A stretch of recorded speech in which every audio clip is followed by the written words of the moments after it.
சரி, இலக்கணத்தில் நம்ம திணையை பற்றி இப்போ பார்க்கலாம். ஈடு திணை அப்படிங்கிறதுல நம்ம நல்லா தெரியும். உயர்திணை அக்ரிணை அப்படிங்கிறது ரெண்டு பகுப்பாக இருக்கும் இல்லைங்களா? உயர்திணை அக்ரிணை. அப்போ உயர்திணை அப்படிங்கிறது நம்ம நல்லா தெரியும். யாரெல்லாம் உயர்திணை படிச்சு வச்சிருக்கீங்க? ஓகே. தேவர்கள் மணி எல்லாருமே உயர்திணை. அந்த உயர்திணை என்பார் மக்கள் சொல்லிட்டு அக்ரிணை என்பார் அவர்களை பிறவைன்னு சொல்லுவார்.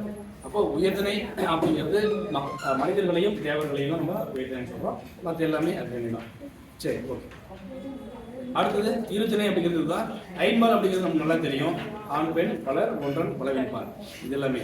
அப்போ உயர்திணையில் எத்தனை பால் இருக்குன்னா 3. ஆண் பால், பெண் பால், பலர் பால். அக்ரிணையில் 2 பால் தான். சரி, உயர்திணைக்குரிய பால் பகுப்புல வந்து பார்த்தீங்கன்னா ரைட், அது என்ன இருக்குது அப்படின்றது உங்களுக்கு தெரியும். அக்ரிணைக்குரிய பால் பகுப்புகளில் நமக்கு 2 தான். ஒன்றன் பால், பலவின் பால். ஒன்றன் பாலில் வந்து அக்ரிணையில் ஒருமை, பலவின் பால் பன்மை. சரி, இப்போ மூவிடம் அப்படிங்கிறது ரொம்ப இம்பார்ட்டன்ட். மூவிடம் அப்படிங்கிறது தன்மை முன்னிலை படர்க்கை. ஓகே, இதை நோட் பண்ணுங்க. இதில் ஒரு சிலர் மட்டும் நீங்கள் தெரிஞ்சுக்கிட்டா போதும். இப்போ தன்மை அப்படிங்கிறதுல ஃபார் எக்ஸாம்பிள் நான், நாம் அப்படிங்கிறத சொல்லலாமா? சொல்லலாம். நாங்கள் சொல்லலாம். ஓகேவா? ரைட். இதில் நம்ம ஃப்ளூரல் ஃபார்ம் பார்க்கும்போது தான் தன்மையில் ஒருமை இருக்குது, தன்மையில் பன்மை இருக்குது. இப்போ தன்மையில் நான் சொல்லலாம், நாம் சொல்லலாம், நாங்களும் சொல்லலாம். இது அது எப்படி சொல்கிறோம்? 3 விதமாக நம்ம எப்படி சொன்னோம். ஆனால் தன்மையில் ஒருமை வரும்போது நான் மட்டும்தான். தன்மையில் பன்மை வரும்போது நாம், நாங்கள். சரி, முன்னிலையில் நீ சொல்லும்போது முன்னிலையில் ஒருமைக்கு, நீங்கள் சொல்லும்போது பன்மை. அதே போல தான் படற்கையில் அவர், அவர்கள், அதெல்லாமே நம்ம சொல்லலாம். ஓகே, இது மட்டும் தான் ஜஸ்ட் இருக்கு. இதனுடைய விகிதம் மட்டும் தெரிஞ்சுக்கோங்க போதும், வேற ஒண்ணுமே தேவையில்லை. அப்ப தன்மையில எப்படி சொல்லுவாங்க, முன்னிலையில எப்படி சொல்லுவாங்க, படற்கையில எப்படி சொல்லுவாங்க, அது மட்டும் தெரிஞ்சுக்கிட்டா போதும். First person, second person, third. அதுதான் இங்கிலீஷ் சொல்ல முடியாது. அதுல ஃபர்ஸ்ட் பர்சன் சிங்குலர் இருக்கா? சிங்குலர் ப்ளூரல் இருக்கு. அதே மாதிரி செகண்ட் பர்சன், தேர்ட் பர்சன். அடுத்தது வலு வலா நிலை. அதாவது எது குற்றம், எது குற்றம் இல்லாத நிலை. அப்படி குற்றம் இல்லாம இருந்தாலும் அது எதுக்குள்ள செய்யறோம், அப்படி அமைதியா நம்ம ஏன் ஏத்துக்கிறோம், என்ன காரணம் அப்படிங்கிறத நம்ம கொஞ்சம் பார்த்துக்கிறோம். ரைட். இப்போ வலு அப்படிங்கிறத நோட் பண்ணிக்கோங்க. இலக்கண முறையின்றி பேசுவதும் எழுதுவதும் வலு எனப்படும். நல்லா பாருங்க, இலக்கண முறையின்றி எதை பேசினாலும் அது வலு. ஓகே. வலாநிலை அப்படின்னா இலக்கண முறையுடன் பிழையின்றி பேசுவதும் எழுதுவதும் வலாநிலை. சரி, வலு அமைதி ஒண்ணு அப்படிங்கிறது பின்னாடி நம்ம பார்ப்போம். அப்படி பேசுறது தப்பாக இருந்தாலும் அது பெரியவங்க பேசுனதுனால நம்ம என்ன பண்றோம், அதை அமைதியாக ஏற்றுக்கொள்கிறோம். அதுதான்.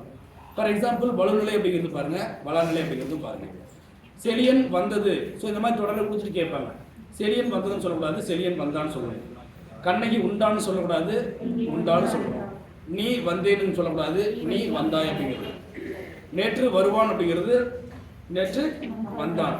ஸோ இதில் என்ன நம்ம தெரிஞ்சுக்க வேண்டியதாக இருக்கு, ஒரு எழுவாய்க்குரிய பயனிலை இருக்கும். கரெக்டா? எழுவாய்க்குரிய பயனிலை மாறி இருக்கு. அது கால் அடிப்படையிலோ, திணை அடிப்படையிலோ, பால் அடிப்படையிலோ மாறி இருக்கு. அதுதான் சொல்றாங்க.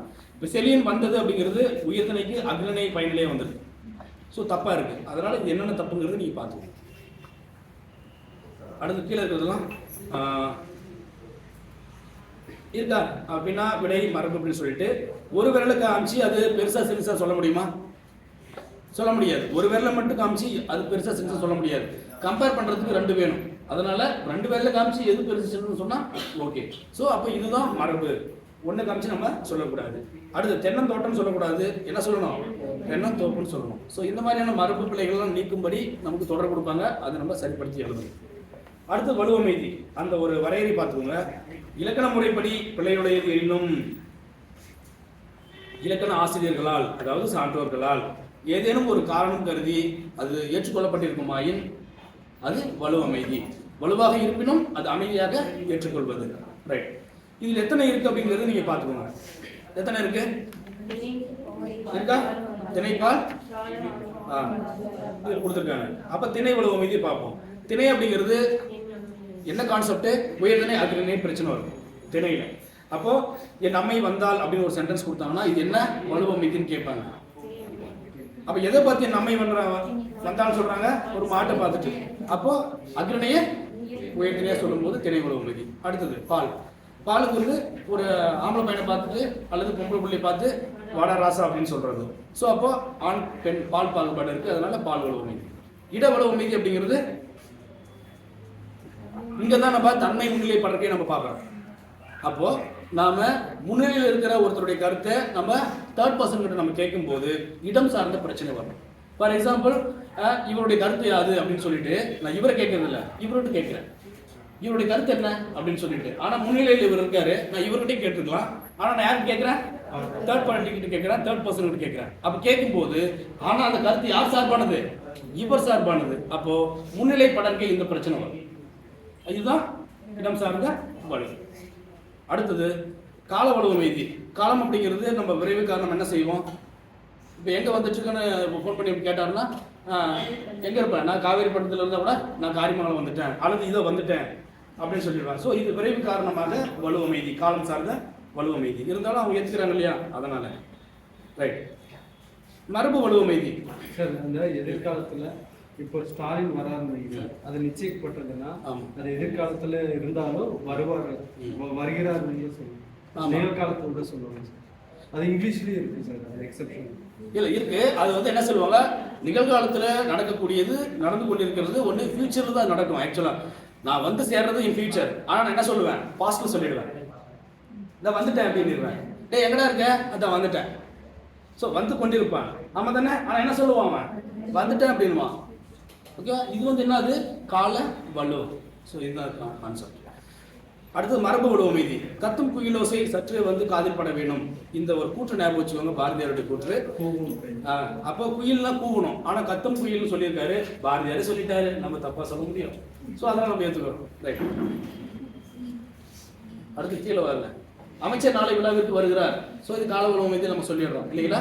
வருகிறார் இல்லை, வருவார், ஃபியூச்சர்ல இருக்கணும். ஆனா பிரசன்ட் கண்டினியூஷன் இருக்கு, ஆமா தானே. அதனால அது கால வலு. அவனும் நீயும் அலுவலரை பார்க்க ஆயத்தமாகுங்கள் இருக்கா? அவனும் நீயும். அவன் அப்படிங்கிறது தேர்ட் பர்சன், நீங்கிறது செகண்ட் பர்சன். அப்போ ரெண்டுமே அந்த பிரச்சனை வருதா? ஸோ அது இடம் சார்ந்த வலு, அதாவது முன்னிலை படற்கை சார்ந்த வலு. ஓகேவா? ரைட். அடுத்தது, இந்த கண்ணன் ஒன்றை செய்தான் என்றால் அதை அனைவரும் ஏற்பர் என்று கூறினார். இது இடவலுவு மீதி. அப்படின்னா என்ன அர்த்தம்? அது ஃபர்ஸ்ட் பர்சன் செகண்ட் பர்சனுடைய. ஆனா இங்க என்ன கொடுத்துருக்காங்க, இடவலுவு மீதி கொடுத்துருக்காங்கன்னா, இந்த கண்ணன் அப்படிங்கிறதுல தன்மையில் இருக்கக்கூடிய என்ன யார் ஏற்றுக்கிறதா சொல்றாங்க? எல்லாரும் ஏற்றுக்கிற தேர்ட் பர்சன் வரும்போது அது இடம் சார்ந்த வலுவா வருது. ரைட். அடுத்தது, சிறிய வயதில் இந்த மரத்தில் தான் ஊஞ்சல் கட்டி விளையாடுவோம், விளையாடினோம், பாஸ்ட்ல இருக்கணும்.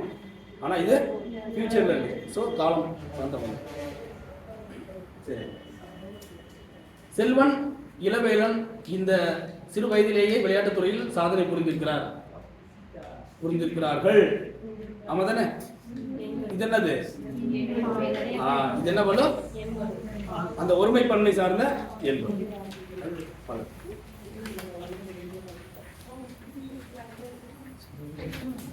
சாதனை புரிந்திருக்கிறார்.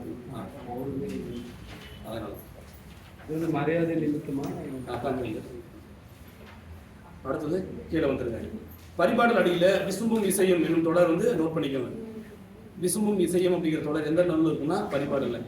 நம்ம முன்னே படித்தோம், குலசேகர ஆழ்வார்ல வித்துவக்கோட்டம்மன் பாலக்காட்டில் இருக்கணும்னு சொன்னோமா. ஸோ அதில் வந்து பார்த்தீங்கன்னா வித்துவக்கோட்டம்மா ஆக்சுவலாக யாரை பற்றி பாடினாரு?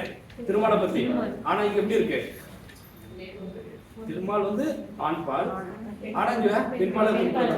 ஸோ அது பால். பூனையார் பால் சோற்றை கண்டதும் வருகிறார். அப்போ அக்னிநேர் ஆக்சுவலா இல்லையா, ஆனா எப்படி சொல்றாங்க, உயர்திணையில சொல்லியிருக்காங்க. ஸோ திணை சார்ந்த வலு இருந்தாலும் நம்ம ஏத்துக்கிறோம். அதனால பால் வலுவு மீதி, திணை வலுவு மீதி. நம்ம முன்ன சொன்னோம் இல்லையா, ELA எல்லாம் அப்படின்னு சொல்லிட்டு, ஆமா பாத ஸ்டேட்மெண்ட் உருவாக்குறது. ஸோ இது பார்த்துருங்க டெக்னிக்கல் டேர்மை. இந்த ஸ்டீபன் ஹாக்கிங்ஸுடைய காலம் அப்படிங்கிற ஒரு நூல் மட்டும் நோட் பண்ணி இம்பார்ட்டன்ட். அடுத்து மொழிபெயர்ப்பு கல்வி. ஒரு மொழியில் உணர்த்தப்பட்டதை வேறொரு மொழியில் வெளியிடுவதுதான் மொழிபெயர்ப்புன்னு சொல்றோம். இது நம்ம மூப்பு ஜெகநாத ராஜா சொன்னதை மட்டும் பாருங்க. ஒரு மொழி வளம் பெறவும் உலகத்துடன் உறவு கொள்ளவும் மொழிபெயர்ப்பு இன்றியமையாதது. உலக நாகரிக வளர்ச்சிக்கும் பொருளியல் மேம்பாட்டிற்கும் மொழிபெயர்ப்பு ஒரு காரணம் அப்படிங்கிறாரு முத்து ஜெகநாதராஜன். மொழிபெயர்த்தல் அப்படிங்கிற தொடரை வந்து தொல்காப்பியர் தன்னுடைய மரபியல்ல பொருளதிகாரத்துல மரபியல்ல பயன்படுத்திட்டார். மகாபாரதம் தமிழ் படுத்தும் மதுராபுரி சங்கம் வைத்தும் அப்படிங்கிற ஒரு வரியில சின்னமானூர் செப்பேடு அங்க தமிழ் படுத்தும் அப்படிங்கிற ஒரு சொல்லாட்சி மூலமாக இந்த மொழிபெயர் தமிழ் படுத்திருக்காங்க அப்படிங்கிறதுல அந்த மொழிபெயர்ப்பை பதிவு செஞ்சிருக்கிறதாக இங்க பேசப்படும். அடுத்தது சாகித்ய அகாடமி நிறுவனமும் தேசிய புத்தக நிறுவனமும் தென்னிந்திய புத்தக நிறுவனமும் எல்லாமே மொழிபெயர்ப்பு முயற்சிகள் இன்னைக்கு செஞ்சுட்டு வருது. அப்போ மொழிபெயர்ப்பு முயற்சிகளை செய்யக்கூடிய நிறுவனங்கள் எதுன்னா சாகித்ய அகாடமி இருக்கா, த நேஷனல் புக் ட்ரஸ்ட், அது மட்டுமா தென்னிந்திய புத்தக நிறுவனம், இது மூணும் சேர்ந்து இன்னைக்கு மொழிபெயர்ப்பு துறையை வளர்க்கும். பாரதியினுடைய மொழிபெயர்ப்பு பாருங்க, எக்ஸிபிஷன் அது தமிழ்ல பாருங்க எப்படி பயன்படுத்துறாங்க, காட்சி பொருட்காட்சி. அடுத்தது ஈஸ்ட் இந்தியன் ரயில்வே அப்படிங்கிறது இருப்பு பாதையினும், ரெவல்யூஷனுங்கிறது புரட்சி, ஸ்ட்ரைக்குங்கிறதுக்கு என்னென்ன பேர் வச்சிருக்காரு பாருங்க, தொழில் நிறுத்தி இருத்தல், தொழில் நிறுத்தம், வேலை நிறுத்தம். ஸோ அது மட்டும் போதும், அது தேவையில்லை, கேட்கறது வேண்டாம்.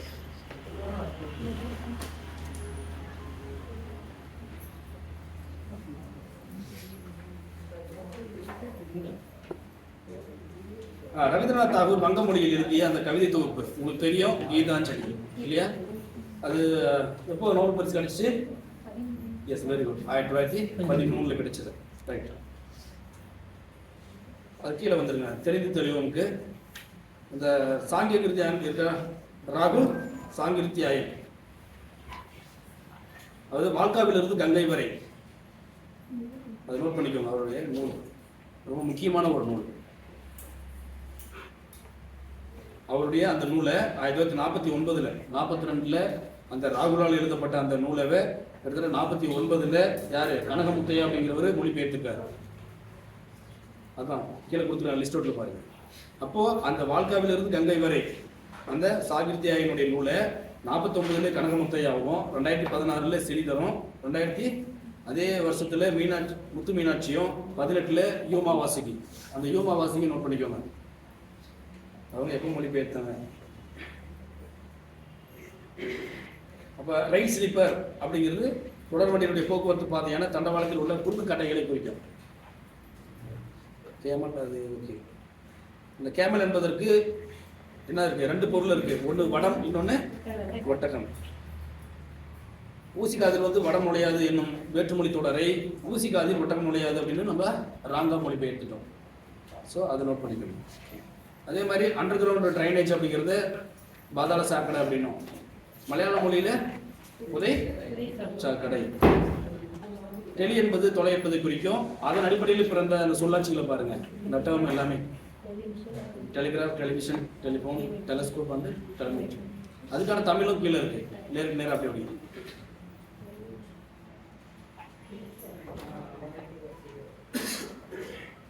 கீழே வந்துருங்க. கருத்து பகிர்வை இந்த மொழிபெயர்ப்பு கொடுக்கறதுனால இது பயன்கலைன்னு நம்ம சொல்றோம். ஓகே, ஃபைன் ஆர்ட்ஸ் நுண்கலைகள் புரியல, இது இந்த பயன்கலையும் வந்துருக்கு. ரைட், கீழே அந்த குலோத்துங்கனுடைய வரிகள் பாருங்க. காசினியில் இன்று வரை அறிவின் மன்னர் கண்டுள்ள கலைகள் எல்லாம் தமிழில் எண்ணி எண்ணி நம்ம பேசி மகிழ்ந்தல் வேண்டும் அப்படிங்கிறார். சந்தோஷம் பண்ணுங்கிறார். அடுத்து பாரதியுடைய வரிகள் நோட் பண்ணிக்கோங்க. சென்றடிவில் இட்டு திட்டும் கலைச்செல்வங்கள் யாரும் கொண்டு வந்து சேர்ப்பீர் அப்படிங்கிறார். அடுத்து தேவதர தமிழோசை உலகமெல்லாம் பறக்கும் வகையில் செய்தல் வேண்டும். இந்த ரெண்டு கோட் ரொம்ப இம்பார்ட்டன்ட்.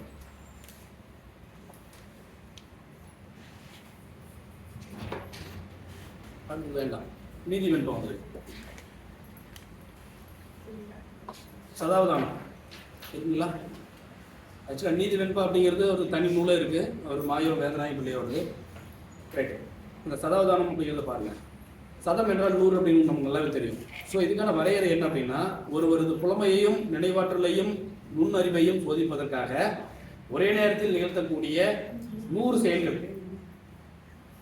அப்போ ஒரே நேரத்தில் அவங்க 100 செயல்கள் அவர் செய்யணும் அட்டன் டைம்ல.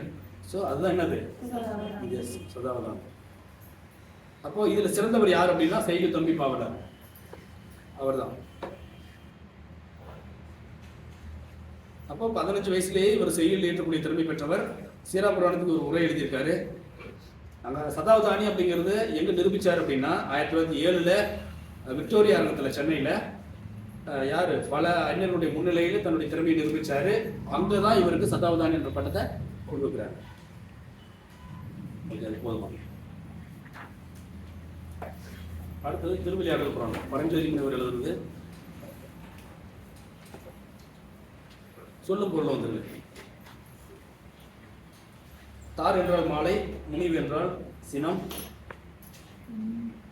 தமர் என்றால் உறவினர்கள், மீனவன் அப்படின்னா பாண்டிய மன்னனை குறிக்கும். ரைட். இலக்கண குறிப்பு கேள்வினால் அது வினையாளனை பெயர், அது பார்த்துக்கோங்க. காடனுக்கு கபிலாக்கும் இன்னும். சரி, முக்கியமானது முரசுக்கட்டியில் தூங்கியவர் யார் அப்படின்னா மோசிக்கிறனார். அவருக்கு கவரி வீசிய மன்னர் யாருன்னா பெருஞ்சேரல் இருமுறை. பெருஞ்சேரல் இருமுறை, அது ரெண்டும் நோட் பண்ணிக்கணும். அடுத்தது பெருஞ்சேரல் எந்த சேரல், அதான் சேர மன்னன் தான். இப்போ இந்த தகடூரில் அதியமான் கூட போர் பிடிச்சாரு இல்லையா? அது உங்க ஏரியா பக்கம் சண்டை போடல, இங்க இல்ல சார், அது தெரியல சார். அதியமான் இருக்கா இல்லையா? இங்க நாலு ரோட்ல ஒரு செலவு வச்சிருக்காங்க பாத்தீங்கன்னா. ஆமா சார், அந்த நெல்லிக்கறி. அதாவது அது யார் யார் கூடுற மாதிரி இருக்குன்னு தெரியல. அவைக்கு ஓ பரவாயில்ல, அந்த மன்னனோட போராட்டவர் தான் இவர். பிரச்சனை இல்லை. சரி, இதில் பரஞ்சோதி முனிவர் தான் இந்த திருவிழாடல் புராணத்தை எழுதுறாரு. இதில் இருக்கக்கூடிய காண்டங்கள் பாருங்க 3, இது நோட் பண்ணிக்கோங்க. மதுரை காண்டம், கூடர் காண்டம், திருவாலவாய் காண்டம், அது மட்டும் தெரிஞ்சுக்கோங்க. அவர் எழுதின பிற நூல்கள் ஒரு 3 நூல் இருக்கு. வேதாரண்ய புராணம், திருவிழாடல் போற்றி கல்வியன்பா, மதுரை 1810 அந்தாதி, இது 3ம் அவர் எழுதுனது தான். ஆனால் பேர் வாங்கி கொடுத்தது திருவிழாடல் புராணம் தான். ரைட். அடுத்தது கமலாலய.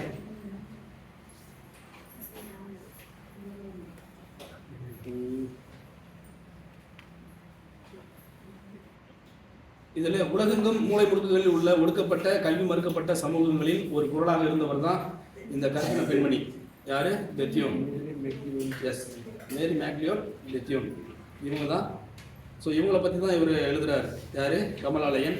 சும்மா அது ஒரு கோட் மட்டும் நினச்சிக்கோங்க. கீழே வந்துருக்கு ஐங்குறுன்னு இருக்கு.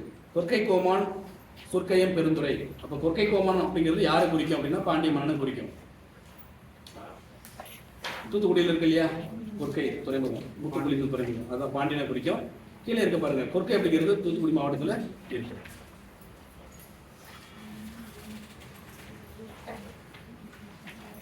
இது வினா விடை வகைகள் கொடுத்துருக்காங்க. அப்போ இதில் ஏதாவது டவுட் இருக்கா உங்களுக்கு? 6 வகை வினா, 7 வகை விடைன்னு சொல்லுவாங்க. 6 விதமான வினாக்கள் இருக்கும். எண்ணிக்கை மட்டும் தெரிஞ்சுட்டா போதும், மீதி எல்லாமே உங்களுக்கு ஈஸியாக தான் இருக்கும் இல்லைங்களா? மீதி எல்லாமே உங்களுக்கு எதுவும் கஷ்டமாக இருக்காது. சரி, ஃபார் எக்ஸாம்பிளுக்கு நான் உங்ககிட்ட யுனெஸ்கோ எங்க இருக்குன்னு கேட்டேன். இது அறிவினாவா அறியவினாவா? இந்த நம்பிக்கையில் தான் உங்களுக்கு எல்லாம் தெரியும். ஆசிரியர் மாணவரை கேட்டால் அது வந்து தமிழ் வந்துருங்களேன். உண்மையில தமிழ் வந்துருங்க. ஏன்னா கெமிஸ்ட்ரி வேணும். சரியா? அப்போ எனக்கு தெரிஞ்ச ஒன்று நான் கேட்டேன்னா அது அறிவினா இல்லையா? எனக்கு தெரியாத ஒன்று கேட்குறேன். ஃபார் எக்ஸாம்பிள் சிஎஃப்சி எஸ்எஸ்சி நான் கேட்டேன்ல, அது எனக்கு என்னது? HSC பற்றி எனக்கு தெரியாது. ஸோ அது அறியாவினா. ஓகேவா? ரைட். அது ஐயவினாவுக்கும் அறியாவினாவுக்கும் என்ன வித்தியாசம்? சிஎஃப்சியா HSCயான்னு தெரியும், பட் எதுவும் தெரியாது. ஸோ இது ஐயவினா. ஸோ இந்த மாதிரி தான் வேற ஒன்று. ரைட். அடுத்தது ஸோ அப்போ 6 வகை வினா 7 வகை விடை, அந்த எண்ணிக்கை மட்டும் தெரிஞ்சுக்கோங்க. ஓகேவா? 6 வினா இருக்கு, 8 விடை இருக்கு, அதை மட்டும் தெரிஞ்சுக்க. ரைட். அவன் எண்ணிக்கை கொடுத்துருக்காங்க, அதை பார்த்துக்கோங்க. அடுத்து பொருள்கோள். பொருள்களுடைய வரையறை தெரிஞ்சுக்கணும். பொருள்கோள் அப்படின்னு என்ன அர்த்தம்?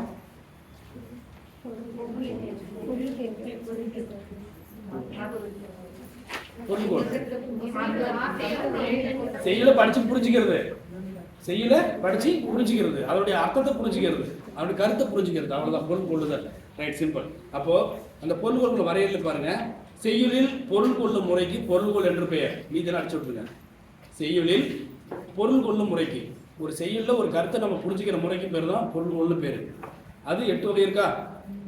அது மட்டும் நீங்கள் தெரிஞ்சுக்கிட்டா போதும். அதுக்கப்புறம் நீங்கள் சொல்லணும் சூப்பர் பாம்பின் போல அதெல்லாம் சிவசிந்தாமில் வர்றது அதெல்லாம் உங்களுக்கு வேண்டாம். பெரிய குடும்பத்தில் வரக்கூடியதெல்லாம் வேண்டாம். அதனால் இது உங்களுக்கு கஷ்டம். உங்களுக்கு தெரிய வேண்டியது பொருள்கோள் என்றால் என்ன, அது எத்தனை வகைப்படும், அவ்வளோதான். இந்த 8 வகை வந்து நன்னூலார் சொன்னது. அது மட்டும் ஞாபகம் வச்சுக்கோங்க. பக்கம் ஒன்று எழுதிக்கணும். கேட்டாங்கன்னா தொல்காப்பியர் சொன்னது 4 வகை, அந்த 4 வகையை ஒன்று எழுதிக்கணும்.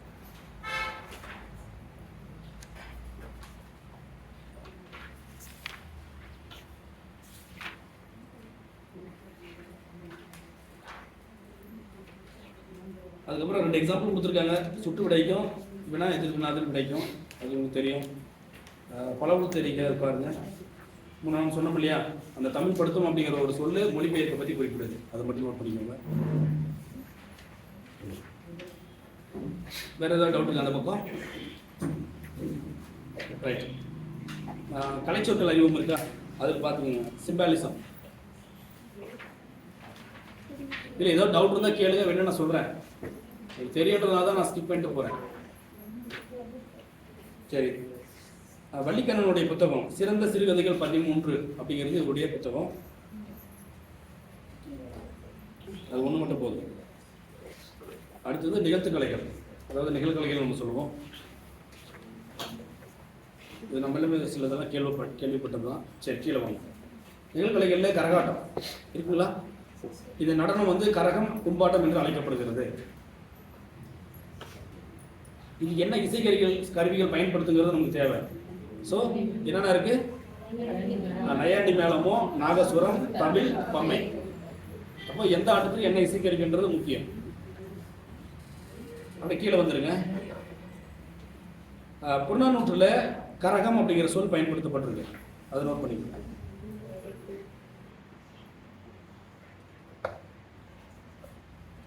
அப்போ புறநானூறு மட்டுமல்ல, சிலப்பதிகாரத்திலும் அந்த கரகாட்ட சம்பந்தமான தகவல் இருக்கு.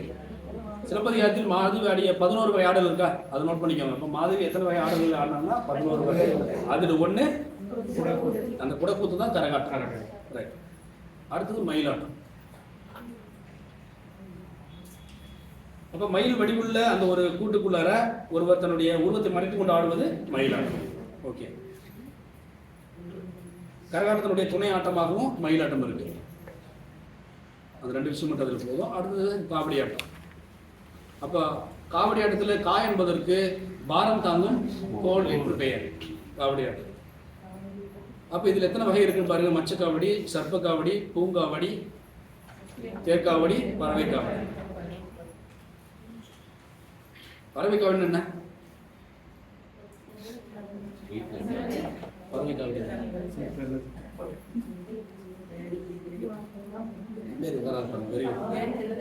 பறவை காவடி வெரி குட். எதை செட் பண்ணுவாங்க? Very good. நீ பறவை காவடி நீ பார்த்துருக்க மாட்டேன். எங்கள் தலைமுறை வேற. பறவை காவடி யாருக்கு தெரியும்? சொச்சோ. இதே வந்து இல்லை மச்ச காவடினா பால் காவடி, பன்னீர் காவடி எல்லாம் பார்த்துருக்கோம். சரி, வெரி குட். அப்போ மீன் உருவத்தை வந்து அந்த காவலில் வந்து பொருத்தி மீன் வடிவத்தில் இருக்கக்கூடிய அமைப்பில் செஞ்சிருப்பாங்க. சர்ப்ப காவடினா பாம்பு வடிவத்தில். அதே மாதிரி சொல்லுங்க. பறவைன்னா செம்ம. இதே வேணும். எஸ், பறவை வடிவத்தில் அப்படின்னா ஒரு மனசு தொங்க போட்டு போகிற தசவதாரம் பார்த்துக்கணும்ல. அதேதான் மனசுல முதுகுல பரவாயில்ல, தோல்ல கோப்பாங்க, ஸ்பைனல்ல கோத்தாங்கன்னு தெரிஞ்சுக்கணும். தோல்ல கோத்துட்டு நம்ம பறந்துட்டு போற மாதிரி இருக்கும்ல, அதான் பறவை காவடி. அதெல்லாம் நம்ம வேண்டுதல் பெருசா இருக்கணும். சரி, அடுத்தது ஒயிலாட்டம். அப்போ ஒயிலாட்டம் நம்ம நல்லா தெரியும். ஒரு கட்சி மாதிரி வச்சுக்கிட்டு ஆம்பளைங்க ஆடுவாங்க இல்லையா? ரைட். அதான் கம்பீரத்துடன் ஆடக்கூடிய ஆட்டம் இது. இதில் பெரும்பாலும் வந்து ஆண்கள் மட்டுமே இது ஆடுவாங்க. இந்த ஆட்டத்தில் என்னென்னலாம் கருவிகள் இருக்கும் அப்படின்னா, தோளால் கட்டப்பட்ட குடம், தவில், சிங்கி, டோலாக்கு, தப்பு, இதெல்லாமே இதனுடைய இசைக்கருவிகள். இது ஒயிலாட்டத்துக்கு. தேவராட்டம் பார்த்தோம்னா யார் ஆடுவாங்க? தேவர்கள் ஆடியதால அந்த ஆட்டத்தை வந்து இப்போ நம்ம இங்கே இந்த விபத்தில் ஆடுறோம். ஆண்கள் மட்டுமே ஆடக்கூடியது. இது நோட் பண்ணிக்கோங்க. பொதுவாக இது என்ன கருவி பயன்படும்? உரிமை இல்லை, வேற உரிமை. அது பாருங்க, தேவத்தை துந்துபி அப்படின்னு சொல்லுவாங்க. இந்த இசைக்கருவி உரிமை பார்த்து எப்படி இருக்குன்னு உரிமை மேளம் சொல்லுவாங்கல்ல, இந்த பூம்பு மாட்டுக்கார வரும் தெரியுமா? அதான் ரைட். இதில் பார்த்தீங்கன்னா எத்தனை பேர் ஆடுவாங்க? 8 to 13 பேர். அது நோட் பண்ணிக்கோங்க. அவ்வளோதான். நீங்கள் கொஞ்சம் இந்த குடுகுடுப்புக்கார் பார்த்துருக்கீங்களா? அதுவும் அப்படி தான் இருக்கும். சைஸ் மட்டும் தான் குடுகுடுப்பு சின்னது. அந்த இந்த மாடு பூம்பு மாடு வருவோம்ல, அவங்க வச்சிருக்கிறது பெருசு. இன்னும் இப்போ நம்ம இங்கே அடிக்கிறாங்கல்ல, இப்போ அடிக்கிறது பெருசு. அளவில் மட்டும்தான் வித்தியாசம், வேற ஒன்றும் கிடையாது. ரைட். அடுத்தது இந்த தேவராட்டம் குறிப்பாக எதுக்காகனா சடங்கு சார்பாக மட்டுமே ஆடப்படும். சடங்கு சார்பாக ஆட்டம் மட்டும்தான் இல்லை. இதில் பாருங்க, இதில் ஆட்டக்கருவிகள் என்னென்ன இருக்கும் அப்படின்னா சேவை பலகை, சியாமக்கலம், ஜால்ரா ஆகிய இசைக்கருவிகள் இருக்கும் இல்லையா? ஜால்ரா நீங்கள் பார்த்துருப்பீங்க இல்லை? இந்த தட்டு மாதிரியா இருக்காது உங்களுக்கு. இது இது எப்படின்னா உண்மையிலே இது ஒரு நல்ல பேர். ஜால்ராவுக்கு என்ன தெரியுமா? உலகி தெரிஞ்சவனுடைய கருவி இது அப்படின்னு ஸ்டார்ட் ஆகும். ஆமாம் தானே? உலகி தெரிஞ்சவங்க கருவி என்ன அப்படின்னா நமக்கு நல்லா தெரிஞ்சுக்கும். Okay right. அடுத்தது பொய்க்கால் குதிரை ஆட்டம். அது நல்லா தெரியும். அந்த இமிட்டேஷன் சொல்லுவாங்க. அது போல செய்தல் முறையில் ஆடுறது. இதில் வந்து அரசன் அரசி வேலை விட்டு ஆடக்கூடிய ஆட்டம் என்ன அப்படின்னு சொல்லி கேட்பாங்க. ஸோ அதான் இதுக்கு இன்னொரு பேர் புறவி ஆட்டம், புறவி நாட்டியம் அப்படின்னு இருக்கு. இது மராட்டிய அந்த சரபோஜி மன்னர் இருக்கார் இல்லையா, அவருடைய காலத்தில் தஞ்சைக்கு வந்ததாக சொல்லப்படுகிறது.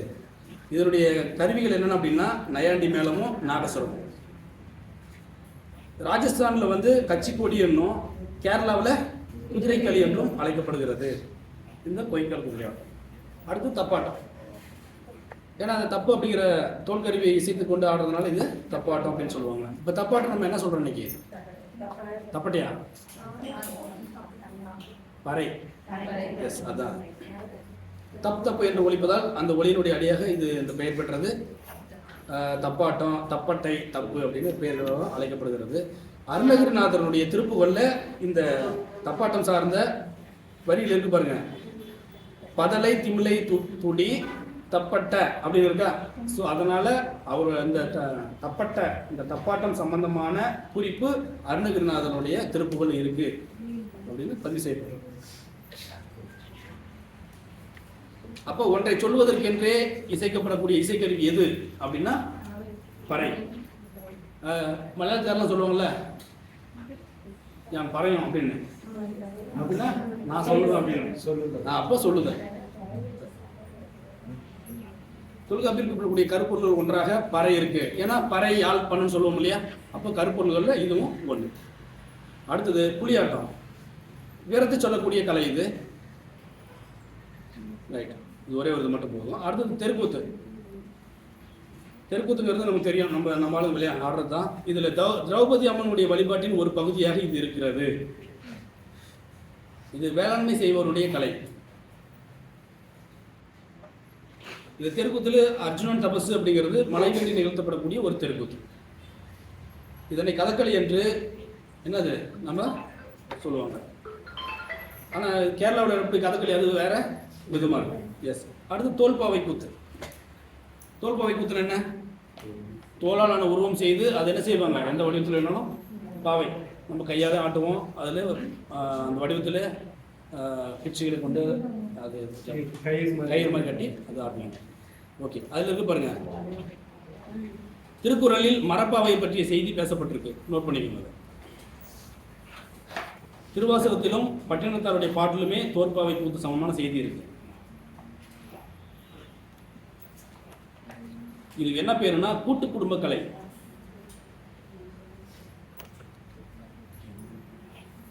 இந்த தோற்பாவை கூத்து எப்படியெல்லாம் மாற்றம் அடைஞ்சிருக்கு அப்படின்னா கையுறை பாவை கூத்து.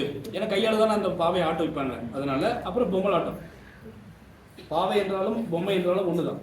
பாவை ஆட்டம் பொம்மை ஆட்டம் ஒண்ணுதான்.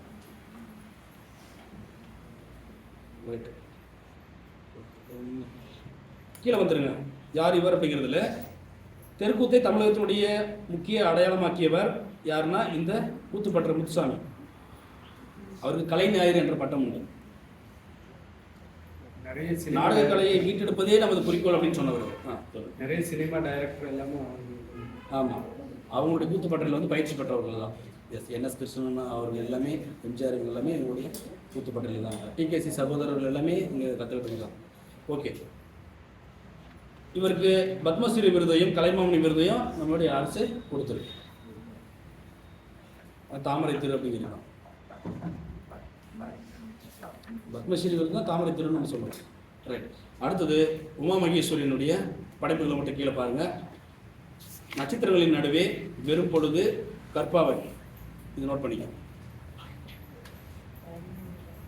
ஓகேங்களா? இந்த படிப்பு மட்டும் தெரிஞ்சா போதும். உமா மகேஸ்வரியோடது. அடுத்தது முத்துக்குமாரசாமி பிள்ளை தமிழ், குமரகுருபர் எழுதின நூல். அந்த பாட்டு நமக்கு தேவையில்லை. சொல்லும் பொருளில் பண்டி அப்படிங்கிறது வயிறு, அது ஒன்று மட்டும் பார்த்துக்கோங்க. அப்புறம் இலக்கண குறிப்பு பருவத உட்கட்டணும். உம்மும் இருக்கு, எண்ணுமை, ஆடுக காவந்திருக்கு, வெயில் பண்ணிக்கணும்.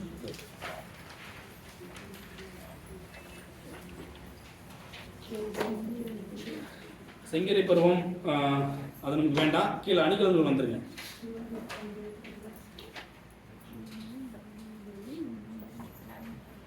ஏன்னா பிள்ளைத்தமிழில் செங்கரை பருவம் ஒரு பருவம் நல்லா தெரியும். காப்பு செங்கரை தாள் சப்பனை முத்தமாக, அது வேண்டாம். நமக்கு அணிகலன்கள் பாருங்க. சிலம்பு கிண்கிணி எங்கே அணியக்கூடிய அணிகலன் அப்படிங்கிறது மட்டும் தெரிஞ்சுக்கணும். அது காலில், இடையில் அணியிறது இடுப்பில் வந்து அரைநான் கயிறு, நெற்றியில் வந்து சுட்டி, காதில் வந்து குண்டலமும் குலையும், தலையில் நம்ம சொல்கிறோம்ல நெத்தி சூட்டின்னு சொல்கிறோம்ல, அதுதான் அந்த சூடு. வேறு ஒன்று ஆமாம், நீ வந்து எழுதிவாங்க சுட்டின்ட்டு இருக்கா? ஓ, அப்போ நீங்கள் நெத்தியில் அணியிறீங்க, அது தலையில். அப்போ நாங்கள் தலையில் நினச்சிட்டு இருக்கிறோம். சரி, பரவாயில்ல. ரைட்டு. இது சூழி. நூல் வெளியில் பாருங்க.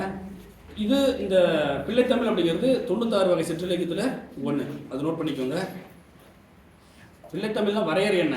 இறைவனையோ அல்லது மனிதர்களுடன் சிறந்த தலைவரையோ அல்லது அரசனையோ பாட்டுடை தலைவனுடைய செயற்கரிய செயல்களை மிகப்படுத்தி, அதாவது மிகைப்படுத்தி பாடுவது பிள்ளைத்தமிழ்.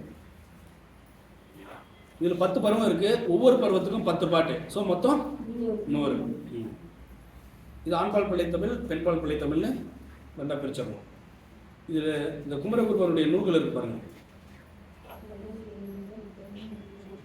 இது கீழே இருக்கிற இந்த 6 நூல்களுமே குமரகுருபருடைய முக்கியமான நூல்கள். தந்தர் கலிவெண்பா, மீனாட்சி அம்மை பிள்ளைத்தமிழ், இப்போ நம்ம முன்ன பார்த்தது முத்துக்குமாரசாமி பிள்ளைத்தமிழ், மதுரை கலம்பகம், சகலகலா வள்ளிமாலை, நீதிநெறி விளக்கம், திருவாரூர் மும்மணி கோவை. அதில் ரொம்ப முக்கியமானது ஆண்பால் பிள்ளைத்தமிழ்க்குரிய இந்த பருவங்கள், பெண்பால் பிள்ளைத்தமிழ்க்குரிய பருவங்கள். இது நீங்கள் தெரிஞ்சிருக்கணும் கம்பல்சரி.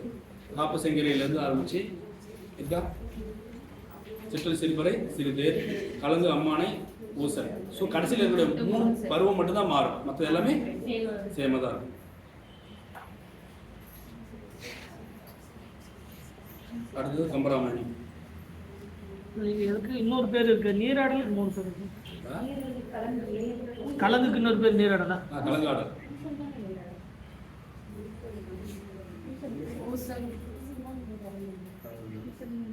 கலந்து அம்மானை, நீராடல் அல்லது ஊசல் சொல்லுவோம். அடுத்தது கம்பராமாயணி.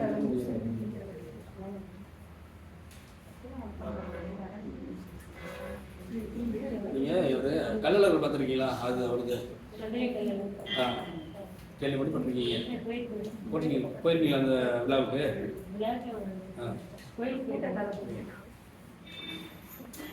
ரைட். அதில் வந்து என்ன பண்ணுவாங்க, கல்லழகர்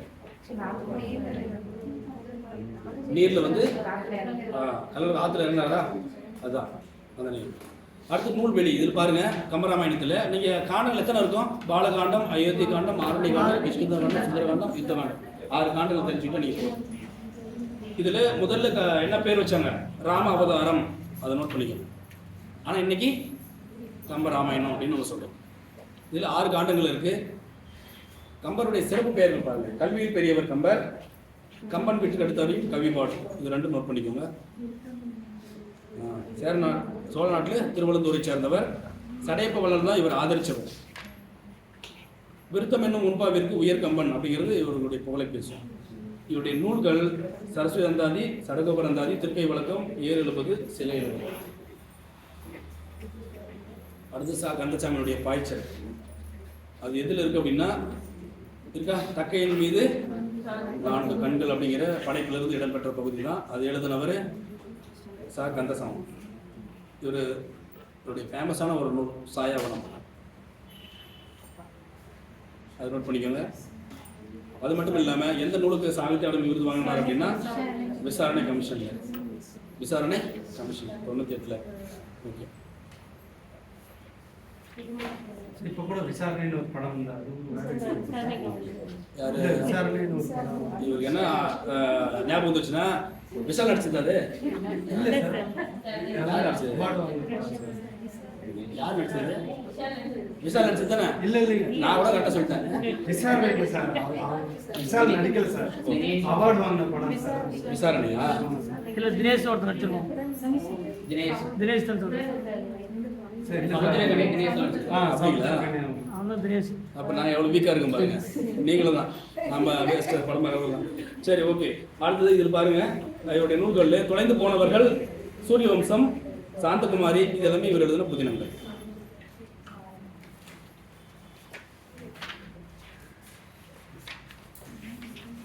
அடுத்தது அகப்பொருள் இலக்கணம். இந்த கம்பராங்கத்தில் 7வது ஒரு காரணம் ஒட்டக்குத்தல் இருக்கு. உத்தரகாண்டம்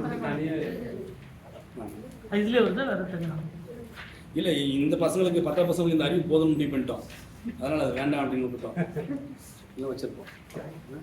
சரி, அடுத்தது அகப்பொருள் இலக்கணத்தில் அகத்திணை என்ன புறத்திணை என்ன அப்படின்னு சொல்லிட்டு அன்புடைய தலைவன் தலைவி இடையிலான உறவுநிலைகளை கூறுவது அகத்திணை. ஓகேவா? இந்த ஒரு வரையை தெரிஞ்சுக்கோங்க. அப்போது அன்பின் 5 நிலைகள் அப்படிங்கிறது நேர்த்திய சொன்னோம். குறிஞ்சி, முல்லை, மருதம், நெய்தல், பாலை. இந்த அகப்பொருள் சார்ந்த முதல் கரு உரிப்பொருளும் பிரிக்கிறோம். நேற்றுக்கு நம்ம ரொம்ப ஷார்ட்டாக பார்த்தோம். இப்போ கொஞ்சம் இதில் ரொம்ப இம்பார்ட்டன்ட், இதுலேருந்து வினா வருது. ஸோ முதற் பொருள் அப்படிங்கிறது ஒரு நிலத்துக்குரிய பொழுதும் அந்த நிலத்தினுடைய வகைமையும். எந்த நிலம் அதுக்கு என்ன பொழுது அப்படிங்கிறது தான் முதற் பொருள்.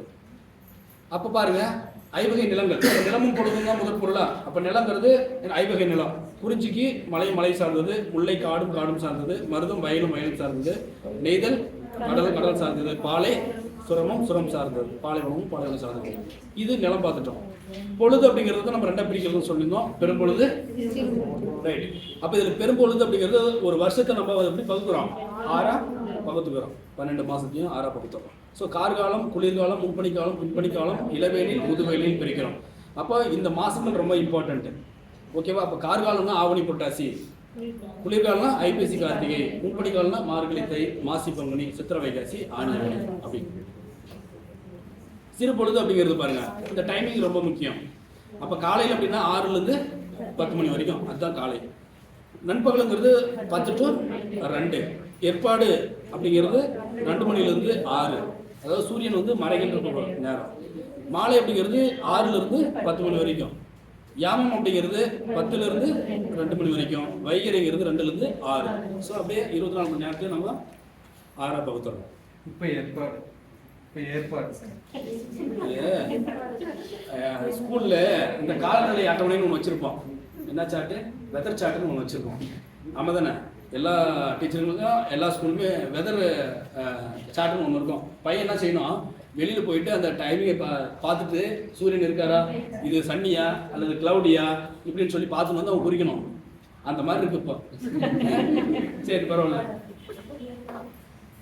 சரி, இதில் பாருங்க, திணை பெரும்பொழுது, சிறு பொழுது. குறிஞ்சி, முல்லை, மருதம், நெய்தல், பாலை பாருங்க. குளிர்காலம், குறிஞ்சி நிலத்துக்குரிய காலம் குளிர்காலமும் முன்பனி காலமும். அப்போ இதுக்குரிய சிறு பொழுது என்னன்னு நம்ம தெளிவாக சொல்லணும். யாமம். முல்லை நிலத்துக்கு கார்காலம், பொழுது மாலை பொழுது. மருதம் வந்து 6 பெரும்பொழுதும் வந்துடும். அதாவது என்ன சொன்னோம், நம்ம 6 பெரும்பொழுதுன்றது கார்காலம், குளிர்காலம் எல்லாத்துக்குமே பொருந்தும். நல்லா பாருங்க, மருதத்துக்கும் நெய்தத்துக்கும் 6 பெரும்பொழுதுமே வருது. கரெக்டா?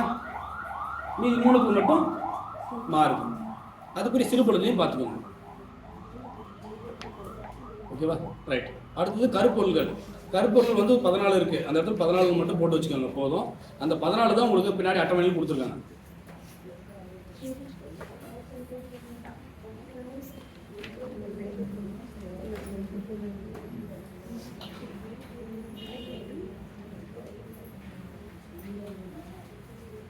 ஓகேவா? அது நீங்கள் பார்த்துக்கோங்க.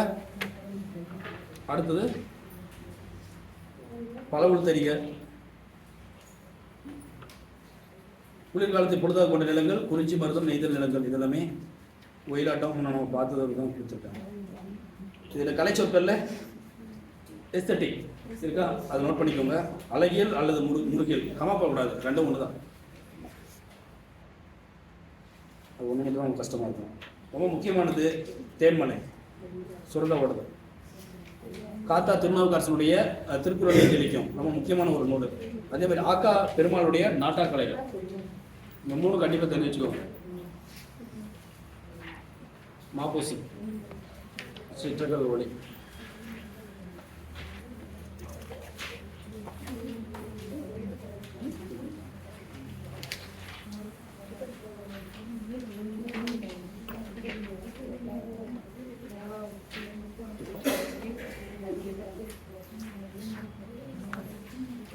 இலக்கணம் மட்டும் இதில் நடத்திட்டோமா?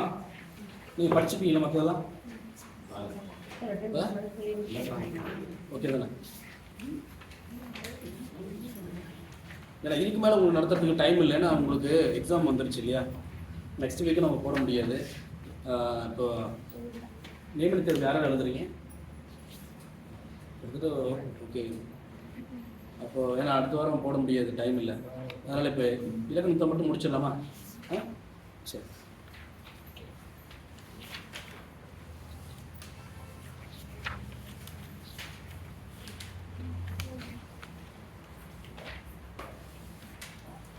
சரிங்களா? அப்படி கொஞ்சம் நான்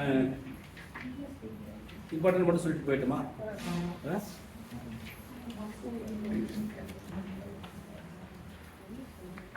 சரி, வந்துடுறேன். சரி, ஆகும் எனக்கு புரியுது. ஆகுமே புரியுது. சரி,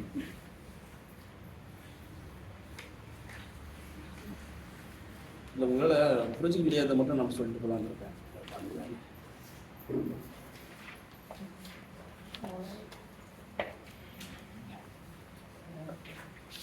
இந்த சிலப்பதிகாரத்தில் சொல்ல பொருள் இருக்கா? அதில் துகிர் அப்படிங்கிறத நோட் பண்ணிக்கோங்க. நொடை அப்படிங்கிறதும், பாசவர், ஓசுனர், ஆக்சுவலாக மண்ணூல் வினையினர் மற்றும் கண்ணூல் வினையினர் ரெண்டுமே சொல்லுவாங்க. அது ரெண்டு நோட் பண்ணிக்கோங்க. இலக்கணம் வந்து வண்ணமும் அது ஊமும்னு இருக்கா? எண்ணுமை பயில் தொழில் அப்படிங்கிறது இலக்கணம் நோட் பண்ணிக்கோங்க. திருத்தணிகை உள்ளாவில் அது வேண்டாம். புறப்பொருள் இலக்கணம் மட்டும் சொல்லி சொல்கிறேன், வந்துடுறேன்.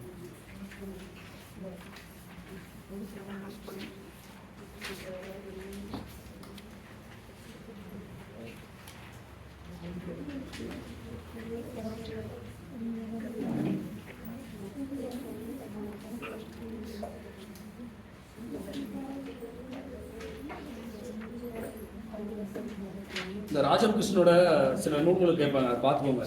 வேருக்கு நீர் இருக்கா? சாகித்ய அகாடமி விருது வாங்கினது. பாஞ்சாலி சபதம் பாடிய பாரதி அப்படிங்கிறதும், கரிப்பு மணிகள், குறிஞ்சி தேனு, ஆலவை கரையில், சேற்றில் மனிதர்கள், வேருக்கு நீர், இதெல்லாம் முக்கியமான படைப்பு. ஆமாம், அது கண்டிப்பாக. ஏன்னா ஒரு பெண்ணிய எழுத்தாளர், முதன்மையான பெண்ணிய எழுத்தாளர், அதிகமான படைப்புகளை படைத்தவர்.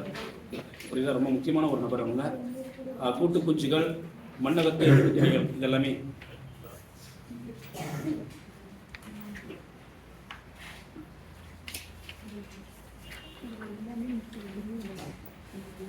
அதேமாதிரி கிருஷ்ணமல் ஜெகநாதம், சின்ன பிள்ளை, இவங்க எல்லாமே அவங்களோட இது மட்டும் பார்த்துக்கோங்க. அவங்களோட இயக்கம் என்ன, அவங்க எழுதின நூல், அவங்க என்ன விருது வாங்கினாங்க அப்படிங்கிறத நோட் பண்ணிக்கோங்க. ஓகேவா? சரி. புறப்பொருள் இலக்கணம் இது வந்து 12. தொல்காப்பியர் எத்தனை சொன்னார்? 7. இவர் இது சொன்னது வந்து யாரு? ஐயனார் இதனார். ஐயனார் இதனார் இவர் பேரு.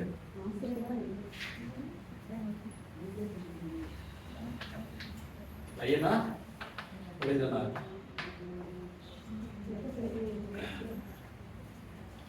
இவர் வந்து 12 சொல்லியிருப்பார். வெற்றி கறந்து வஞ்சி காஞ்சி நொச்சி உள்ளை தும்பை வாகை பாடான் கைகளை பெருந்தனை பொதுவேத்தனைன்னு சொல்லிட்டு. ஓகேவா? வெற்றி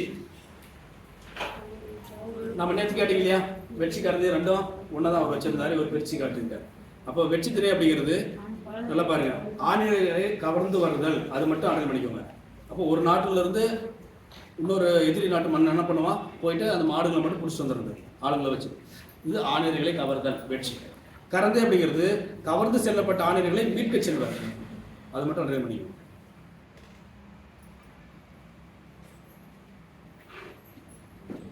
அப்போ அந்த வெச்சி பூ சொல்லும் இல்லையா, அது இட்லி பூ பார்த்துருக்கீங்களா? சார் பாட்டனிலே இருக்கு சார், பாட்டனிலே இருக்கு. சிவப்பா இருக்கும், இட்லி ஷேப்ல இருக்கும். நீங்க உளுந்து அதிகமா போட்ட இட்லி பார்த்துருக்கீங்களா? அந்த மாதிரி தான் இருக்கும் இட்லி. அது அந்த மாதிரி ஷேப் கரெக்டாக இருக்கும். நம்ம செவத்தில் அடிச்ச கல் மாதிரி ரிட்டர்ன் ஆகுது, அது மாதிரி இருக்காது. சரி, ஓகே. அடுத்து கறந்தை, அதாவது வெச்சி பூக்கு இட்லி பூன்னு பேர், வேற ஒன்றும் இல்லை. அந்த பூவும் அப்படி தான் இருக்கும். கறந்தை பூவுக்கு வந்து கொஞ்சம் என்ன சொல்லுவாங்க, கொட்டை கறந்தை அப்படின்னு பேர். ஓகேவா? ரைட். வஞ்சித்திணை. அப்போ நல்லா பாருங்க, சண்டை போடணும்னு முடிவு பண்ணதுனால போய் மாடு பிடிச்சிட்டு வந்தாங்க. இன்னொருத்த போய் மீட்டு வந்தான். மூணாவது சண்டை இதாயிடுச்சு, 2 பேருக்கு பகை வந்துருச்சு, சண்டை போட போறான். ஸோ பகையரும் நாட்டை கைப்பற்ற கருதி அதை அண்டர் பண்ணிக்கணும். ஓகேவா? எப்போ சண்டைக்கு போனாலும் இந்த பேர் கொண்ட பூவை தலையில வச்சுட்டு போவாங்க. அப்பவே கண்டுபிடிச்சு போவாங்க, இதுக்கு தான் வந்திருக்காங்க. ஆமா, தெரியணும்ல. அடையாள பூ எதுக்கு?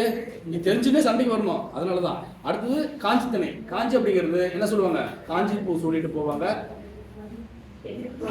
ஆமா, எதிர்த்து போரிடுறது. நீங்க தும்பையும் காஞ்சியும் கொஞ்சம் நீங்க பார்க்கணும். ஆக்ரோஷமா சண்டை போடுறது தும்பை, எதிர்த்து சண்டை போடுறதுங்கிறது நார்மல். சரி, அடுத்து நொச்சி. அதே மாதிரி என்ன பண்றது, கோட்டையை வந்து காத்தல் வேண்டி. அப்ப சண்டைக்கு வரான்னு தெரிஞ்சு போச்சு, அப்ப என்ன பண்ணணும், நம்ம நம்முடைய கோட்டையை பாதுகாக்கணும். ரைட். இது வந்து என்னன்னா அந்த கோட்டைக்குள்ளாந்து போரிடுறது. ஓகேவா? இந்த நொச்சிப்பூ எதுக்குரியது, எந்த திணைக்குரியது? Very good. அடுத்தது உளினை. ஆமா. அப்போ ஒட்டுமொத்தமாக அந்த கோட்டைக்குள்ள சுற்றி வளைச்சிடுறது இருக்கா? சுற்றி வளைத்தல் உளினை. சுற்றி வளைச்சிக்கிறது உளினை. அப்புறம் கோட்டையை காத்து நொச்சி. ஓகேவா? ரைட். தும்பை திணை. தும்பைங்கிறது இதில் இருக்கு பாருங்க, யார் வலிமையானவன்றதை நிரூபிக்கிறதுக்கான. அப்போ இருவரும் வலிமை பெரிது, இது யார் பெரியும் அப்படிங்கிறது நிரூபிக்கக்கூடிய ஆக்ரோஷமான சண்டை தான் தும்பை. அடுத்தது வாகை. அது தெரியும் உங்களுக்கு, வெற்றி பெற்றது, வேற ஒருத்தர் ஜெயிச்சிருப்பான். அடுத்தது ஜெயிச்சவனை பற்றி புகழ்ந்து பாடுறது, அவனுடைய வீரத்தையும் அவனுடைய படைகளையும் எல்லாத்தையுமே அவனுடைய குலத்தையும் புகழ்ந்து பாடுறது பாடம் திணை. ஓகேவா? ரைட். புதுவியல் திணை அப்படிங்கிறது இந்த 12ல் ஏதாவது சொல்லாமல் விடுபட்டிருந்தா, 11 இருக்கு இல்லையா, அதில் எதுவும் சொல்லாமல் விடுபட்டிருந்தா சில தகவல்களை வந்து சொல்லலாம். அது பொதுவியல் திணை. இப்போ வெற்றி முதல் பாடான் வரை உள்ள புறத்திணைகளில் பொதுவானவற்றையும் அவற்றில் கூறப்படாதவற்றையும் கூறுவது பொதுவியல் திணை. ஓகேவா? ரைட். கைகிளை இருக்கா? கைகிளை என்பது ஒரு பக்கமான அன்பு, ஒரு பக்க அன்பு. பெருந்தனை என்பது பொருந்தாத அன்பு. ரைட்.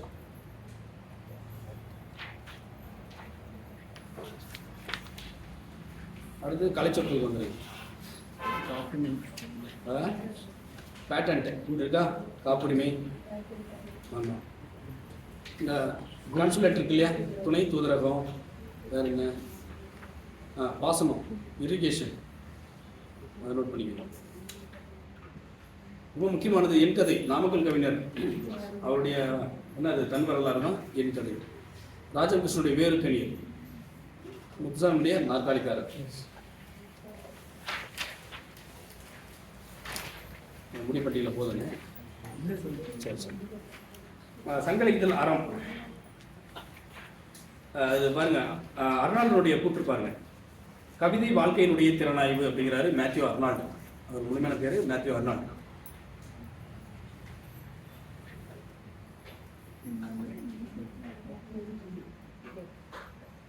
குற்றங்களை அறத்தின் அடிப்படையில் ஆராய்ந்து தண்டனை வழங்க வேண்டும் அப்படின்னு சொல்ற ஒரு ஊன்பொதி பசுமுடையார். அதை பண்ணிக்கோங்க. நம்ம முன்ன சொன்ன இல்லையா, திருச்சியில் வந்து உறையூர் இருக்குன்னு சொல்லிட்டு, அந்த உறையூர் வந்து நீதி சொல்வதற்கான அவை அங்கே இருந்துச்சு. உறையூர் சோழர் மன்னன் காலத்தில் உறையூரில் இருந்த அந்த அற அவயம், அதாவது நீதி சொல்லக்கூடிய அந்த ஒரு அவயம் செய்தி நம்ம பார்க்க முடியுது. மதுரை காஞ்சியில் அந்த அவயம் பற்றியான தகவல் பேசப்படுது. போராடம் அதற்கு கொடுத்துருக்காங்க வேண்டாம். செல்வத்து பயன் ஈதல் இருக்குங்களா? அதை நோட் பண்ணிக்கோங்க. நக்கீரர் சொன்னது செல்வத்து பயன் ஈதல் அப்படிங்கிறது நக்கீரர் சொன்ன வரி, அது மட்டும் தெரிஞ்சுக்கோங்க.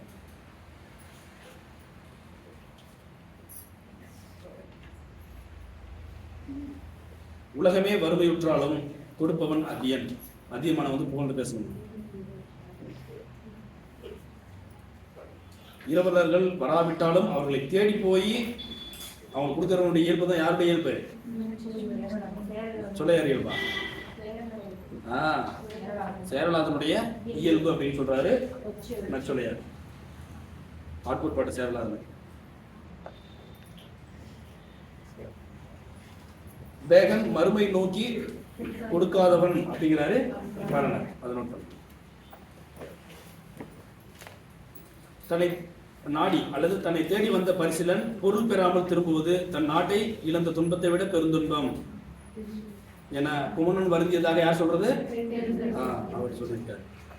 எல்லாவற்றையும் கொடுப்பவன் என்று திருமுடிக்காரி, மலையமான் திருமுடிக்காரி இருக்காங்க இல்லையா, அவங்கள சொன்னது கபிலர்.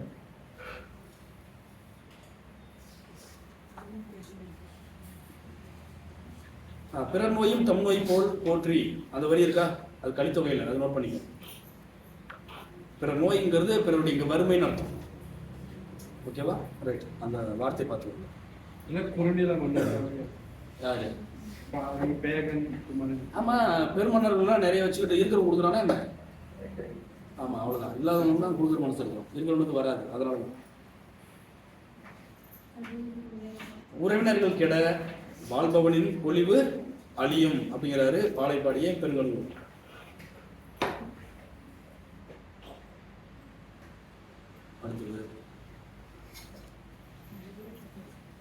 அந்த வாய்மையை வந்து நற்றினை எப்படி சொல்லுது பாருங்க. பிழையான் நன்மொழி.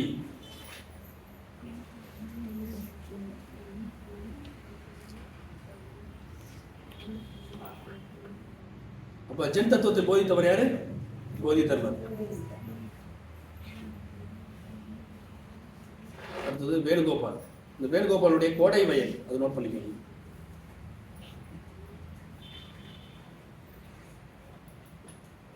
அடுத்தது மீட்சி விண்ணப்பம். இந்த ரெண்டு படைப்பும் அவரோட.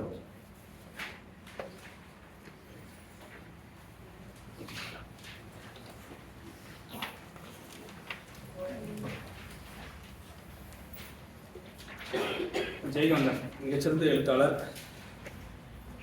அது படிச்சுப்பீங்களா?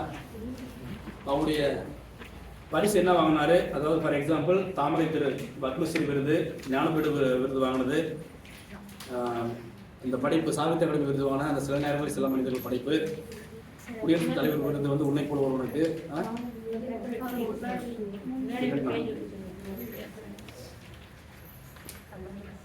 காலக்கணிதம் கண்ணதாசன் உங்களுக்கு தெரியாதா என்ன? அதனாலயா கண்ணதாசன் பத்தி கவலை உங்களுக்கு? சரி, சரி, ஓகே. இயற்பெயர் முத்தையை நோட் பண்ணிக்கோங்க. பாருங்க, கலங்கா திருமணமே 49ல் அந்த பாட்டை பாட ஆரம்பிச்சிட்டாரு. சேரமன் காதலிக்காக சாகித்ய அகாடமி விருது வாங்கியிருக்காரு. நாமக்கல் கவிஞருக்கு பிறகு இவர் அரசவை கவிஞராக இருந்தார். அடுத்தது பாவகை. எழுத்து அசைசிய தலை அடித்தொடை அப்படிங்கிற யாப்பினுடைய உறுப்புகள் 6. பாக்கள் வந்து 4 விதமான பா இருக்கு. ஆசிரியப்பா, வெண்பா, கலிப்பா, வஞ்சிப்பா. அதனுடைய ஓசை வகைகளை பார்க்கணும். ஓகேவா? வெண்பா வந்து செப்பலோசை, ஆசிரியப்பா அகலோசை, கலிப்பா துள்ளலோசை, வஞ்சிப்பா தூங்கலோசை. அப்படி கோடு போட்டுக்காங்க மேலே கீழே.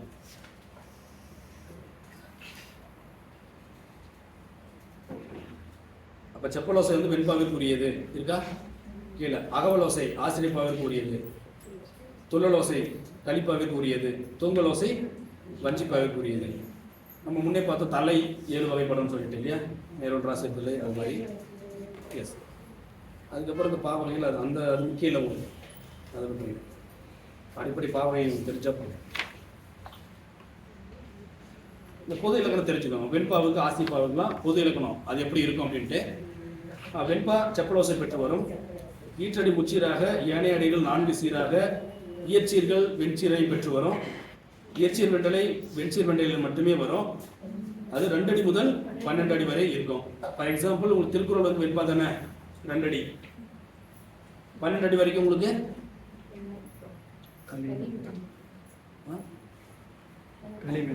உங்களுக்கு கீழ்கணக்கு நூல்கள்லாம் இருக்குல்ல, அது எல்லாமே உங்களுக்கு வெண்பாவால் எழுதப்பட்டது. அதிகபட்ச அடி எத்தனை அடி வரைக்கும் நீங்கள் வெண்பாவால் பாடலாம்னா 12 அடி வரைக்கும் பாடலாம். அதுக்கு மேலே நீங்கள் பாட முடியாது. ஃபார் எக்ஸாம்பிள் நீங்கள் 8 தொகை 10 பாட்டில் நீங்கள் படிச்சிருப்பீங்க. 4 to 8 500 100ன்னு படிச்சிருப்பீங்க. அப்போ இந்த இலக்கணத்துக்குள்ள பொருந்தி வருமா? இல்லை, நல்லா பாருங்க. அங்கே 4 to 8 அப்படிங்கிறது 500 100. ஆனால் இங்கே என்ன சொல்லியிருக்கிறாங்க? வெண்பா 2ல இருந்து. அப்போ 4 500 100 பொருந்தாது இல்லை? ஸ்டார்டிங் 4 வந்துடுது, அப்போ பொருந்தாது இல்லை? ஸோ அது மாதிரி பார்த்தீங்கன்னா குறைஞ்சபட்சம் 3 to 6, 4 to 8, 9 to 12, 13 to 31, 4 to 400 இப்படியெல்லாம் போகும்போது இது பொருந்தாது. இந்த வரையறைக்கு வெண்பாவுக்கு பொருந்தாது. ஏன்னா குறைஞ்சபட்சம் 2 அடி. அப்போ கீழ்கணக்கு நூல்களில் முதலாக வைத்து என்னக்கூடிய திருக்குறளுக்கு இது பொருந்தும். 8 தொகை நூல் எதுவுமே வராது. அப்போ திருக்குறள் குறைஞ்சபட்சம் 2 அடி. அப்போ வெண்பாவுக்குள் அடங்குமா? அடங்கும். சரிங்களா? ரைட். அதே போல அந்த 4 மலர் காசு பிறப்பு என்ற வாய்ப்பாட்டில் இந்த வரையறைகளும் நம்ம சின்ன வயசில் படிச்சுட்டு தானே. ஆனால் மறதிங்கிறது ஒரு நல்ல மருந்து. நமக்கு எல்லாத்தையும் வச்சிருந்தா மண்டை பிடிச்சிருக்கோம். பரவாயில்ல, நிறைய மறக்கிறது ரொம்ப சந்தோஷம். ஆனால் இப்போ மட்டும் தேவைப்படுதுன்றோம். அடுத்து ஆசிரியப்பா அகவலோசை பெற்று வரும். அந்த ஈரசிச்சீர் மிகுதியாகவும் இருக்கா, காய்ச்சல் குறைவாகவும் வரும். இதெல்லாம் என்ன அப்படின்னா நீங்கள் உடனே அங்கே போகணும். எழுத்து ஆசிரியர் தலைக்கு போனால் மட்டும்தான் புரியும். இதெல்லாம் புரியாது. ஆசிரியர் தலை மிகுதியாக வரும். வெண்டலை கழித்தலையும் விரும்பி வரும். 3 அடி முதல் எழுதுபவருடைய மனநிலைக்கு ஏற்ப 400 வரை கூட வரும். எப்பாவா 782 கூட வரும். ஏன் ஆசிரியர் இப்போ அதிகபட்சமாக 1000 அடி பாடலாம்னு சொல்லியிருக்காங்க. அப்போ மதுரை காஞ்சியில் எத்தனை அடி இருக்கு? அப்போ 782 அடி ஆசிரியப்பா தானே அது.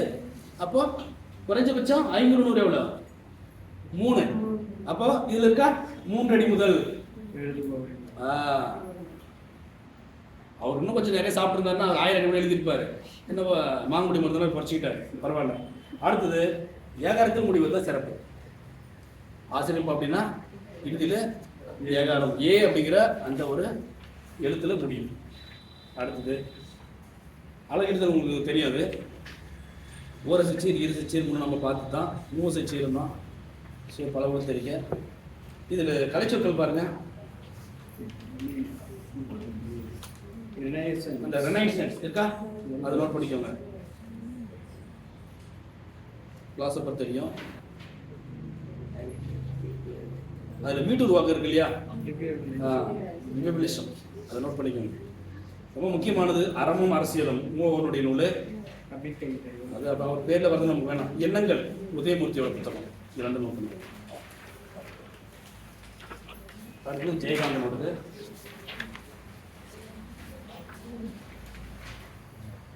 சரி, அதை அப்படியே முடிச்சிடலாம்.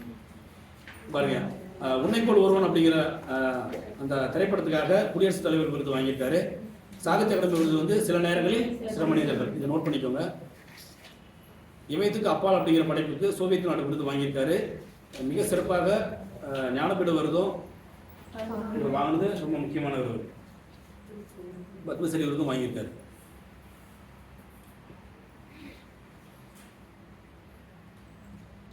நூலினுடைய பயன் அப்படின்னா அறம், பொருள், இன்பம், வீடு, இந்த 4 பயனையும் கொடுக்கணும். அதுதான் ஒரு உன்னதமான ஒரு நூல் அப்படின்னு சொல்றாரு ஜெயகாந்தன். கலைத்தன்மைக்கு எவ்வித குறைவும் வராமல் கலாதேவியினுடைய காதல் கணவனாகவும் சமுதாய தாயினுடைய அன்பு புதல்வனாகவும் இருந்துதான் நான் எழுதுகிறேன் அப்படிங்கிறாரு ஜெயகாந்தன். அசோகமித்திரன் என்ன சொல்றாரு பாருங்க ஜெயகாந்தனை பற்றி. எத்தகைய கதாபாத்திரங்களை படைத்தாலும் அந்த பாத்திரங்களின் சிறந்த அம்சங்களை குறிப்பிட தவறுவது இல்லை. துவேஷத்தை பரப்புவதும் அவருடைய இயல்புக்கு சற்றும் ஒவ்வாதது. அவர் அரசியலில் தொடர்ந்து பங்கு பெறாமல் போனதற்கு கூட இது ஒரு காரணமாக இருந்திருக்கலாம் அப்படின்னு ஜெயகாந்தனவை அசோகமித்திரன் சொல்றாரு. ரைட், அது மட்டும் போதுமானது. செல்லப்பாவுடைய கருத்து வேண்டாம். அவருடைய நூல்கள் மட்டும் பார்த்துக்கோங்க. குருபிடம், யுகசந்தி, ஒரு பிடி சோறு, உண்மை சுடும், இனிப்பும் கரிப்பும், தேவன் வருவானா, புதிய வார்ப்புகள், இது இவருடைய சிறுகதை தொகுப்பு. சின்ன குறுப்பு தினங்கள் என்ன அப்படின்னு பார்த்தோம்னா பிரளயம், கைவிலங்கு, ரிஷிமூலம், பிரம்ம உபதேசம், யாருக்காக அழுதான், கருணையினால் அல்ல, சினிமாவுக்கு போன சித்தாள். இது அவருடைய நெடிய புதினம் அப்படின்றது. நீங்களாம் பாரு எவ்வளோ சந்தோஷமா இருக்கீங்க. தமிழ் படிக்க வந்திருக்கலாம் நீங்களா. பாரிசுக்கு போ, சுந்தரகாண்டம், உன்னை போல் ஒருவன், கங்கை எங்கே போகிறாள், ஒரு நடிகை நாடகம் பார்க்கிறாள், இன்னும் ஒரு பெண்ணின் கதை, ஒரு மனிதன், ஒரு வீடு, ஓர் உலகம். அப்படியே மொழிபெயர்ப்பு பாருங்க, வாழ்விக்க வந்த காந்தி அப்படிங்கிறது பிரெஞ்சு மொழியிலிருந்து தமிழுக்கு பண்ணியிருக்காரு. ஒரு கதாசிரியனுடைய கதை, பிரேம்சந்தருடைய வாழ்க்கை வரலாறு படிச்சிருக்காரு. அவருடைய திரைப்பட படைப்புகள் பாருங்க, அதாவது ஒரு புதினமா எழுத வந்து திரைப்படமா வந்திருக்கு. அப்போ என்னன்னா அப்படின்னா, சில நேரங்களில் சில மனிதர்கள் ஒரு நடிகை நாடகம் பார்க்கிறார், ஊருக்கு 100 பேர், உன்னை போல் ஒருவன் யாருக்காக அழுதான், இதெல்லாம் திரைப்படமா வந்திருக்கு.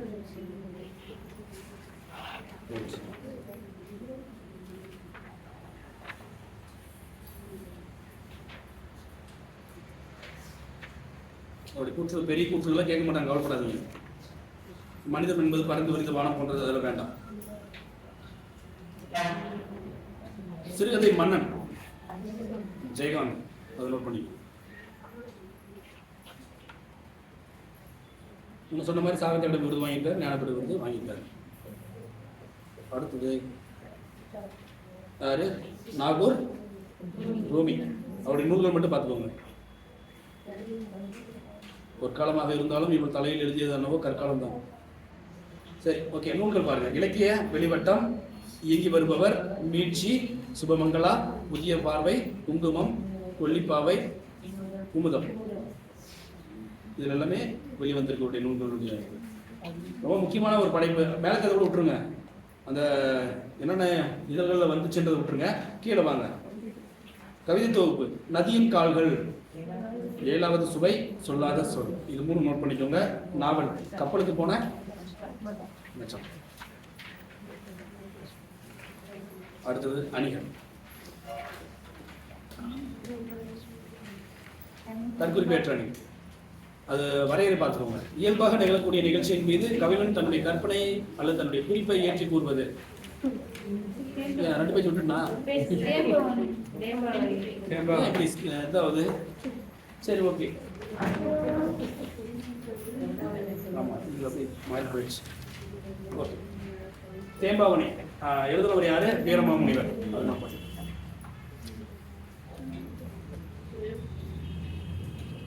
இவருக்கு இன்னொரு பேர் என்ன இருக்கு? திருமுழுக்கு யோவான் அருளப்பர். இந்த பாட்டெல்லாம் நமக்கு வேண்டாம், ஓகேவா? சொல்லும் பொருள் வந்துருங்க.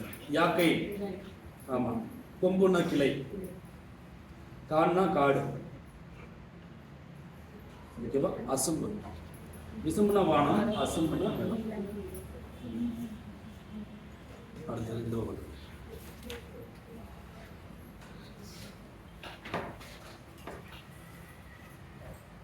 இலக்கண குறிப்பு காக்கென்று இருக்கா? ஆமா, காக்கவென்று என்பதனுடைய தொகுத்தல் விகாரம். தெரியுமா தொகுத்தல் விகாரம்னா? தொகுத்தலுக்கு அப்படியே ஆப்போசிட் லீட்டர், ஓகேவா? வடித்தலுக்கு ஆப்போசிட் மெலித்தல் சொல்லுவாங்க. அப்படின்னு என்னன்னா, காக்கவென்று என்பதனுடைய தொகுத்தல் விகாரம். காக்கவென்று அப்படிங்கிறது நீட்டல், நீண்டு இருக்கா? எடுத்துக்கள் நீண்டு இருக்கு, அதனுடைய சுருக்கம் தான், அதுதான் தொகுத்தல்.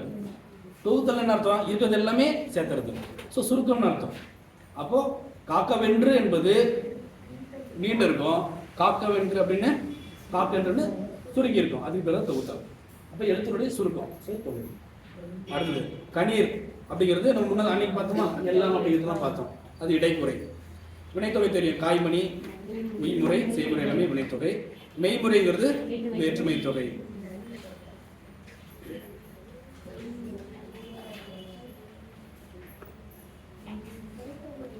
அதாவது இது மெய்மையின் முறை, மெய்மையின் இன்னும் வரணும், ஓகேவா? அடுத்தது கைமுறை அப்படிங்கிறது 3ஆம் வேற்றுமை உறுப்பு. 3ஆம் வேற்றுமை உறுப்பு என்னது? I all. கையால் முறை செய்தான், சோழன் குலவச்சி கல்லாமல் பார்க்கப்படும் சொல்லுவாங்க. கையால் முறை செய்தல்.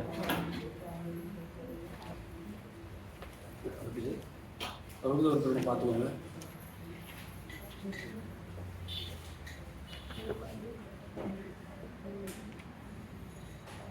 அந்த இஸ்மத் சன்னியாசி இருக்கா, அதை மட்டும் நோட் பண்ணிக்கோங்க. தூய துறவின் பேர். தேம்பாவணி அதை பிரிச்செழுதும்னா தேம்பா குடல் அணி, இது வாடாத மாலை என்ற அர்த்தம், நோட் பண்ணிக்கோங்க. தேன் பா அணி அப்படின்னு பிரிச்சோம்னா தேன் போன்ற இனிய பாடல்களுடைய தொகுப்பு என்று அர்த்தம். இயேசு கிறிஸ்துவனுடைய வளர்ப்பு தந்தை யோசப் இருக்காங்க இல்லையா, அந்த ஜோசப்னு நம்ம சொல்றோம்ல இப்பெல்லாம், இந்த ஜோசப்புடைய தமிழ் பெயர் தான் சூசையப்பர். அப்போ இந்த தேம்பாவனுடைய பாட்டுடைய தலைவர் யார் அப்படின்னா இந்த ஜோசப், அதான் சூசையப்பர். தேம்பாவணி 3 காண்டங்கள், 36 படலம், 3615 பாட்டு. இது எழுதினவர் வீரமாமுனிவர், இயற்பெயர் கான்ஸ்டாண்டியஸ் ஜோசப் கெஸ்கி. இவர் எழுதின முதல் அகராதி தமிழ்ல சதுர அகராதி. இவருடைய முதல் இலக்கண நூல் தொன்னூல் விளக்கம். ஆமாம், ரொம்ப ஒரு நகைச்சுவை ததுப்பிய ஒரு நூல், பரமாத்மா குரு கதைகள். அது நோட் பண்ணிக்கணும், ஒரு எல்லல் தன்மை வாய்ந்தது. அடுத்தது கு அழகிரிசாமி.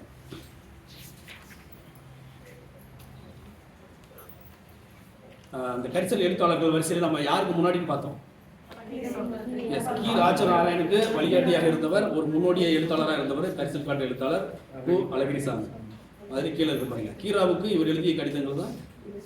ஓகே,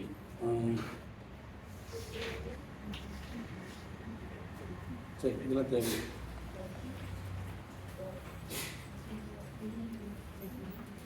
அடுத்தது அடிகள். இப்போ கரெக்டாக திரும்பிட்டுனா சரி, ஓகே. தற்குறி பேற்றாணி. அப்போ இயல்பாக நிகழக்கூடிய நிகழ்ச்சியின் மீது கவிஞர் தன்னுடைய குறிப்பை ஏற்றி கூறுவது, இதுதான் தற்குறி பேற்றணி அப்படின்னு இருக்கும். நீங்கள் எல்லா வகுப்புலையும் படிச்சிருப்பீங்க. போர் விழுந்து எடுத்து 6 எடுக்கக்கூடிய வாராளர்களும் போல மறுத்து கை காட்டு அப்படின்னு சொல்லிட்டு. ஏன்னா கோவலன் கண்ணகிக்கு நிகழக்கூடிய, அதாவது எதிர்காலத்தில் நடக்கக்கூடிய ஒரு துன்பத்திற்கு முன்கூட்டியே தீர்மானித்து இயல்பாக அசையக்கூடிய அந்த கொடியானது இல்லை வராதிங்க உங்களுக்கு துன்பம் நடக்கப் போகிறது அப்படிங்கிறது உணர்ந்து அந்த கையை ஆடுவதாக அது இயல்பாக பறக்கக்கூடிய நிகழ்வை சொன்னதுனால இது எப்படி இருக்கு, ஒரு கவிஞனுடைய எண்ண குறிப்பை அந்த நிகழ்வின் மீது ஏற்றி கூறுவதால் இது இயல்பாக நடந்தது கிடையாது, அவருடைய குறிப்பு. அதனால இது குறிப்பு ஏற்ற அணி. தீபகணி.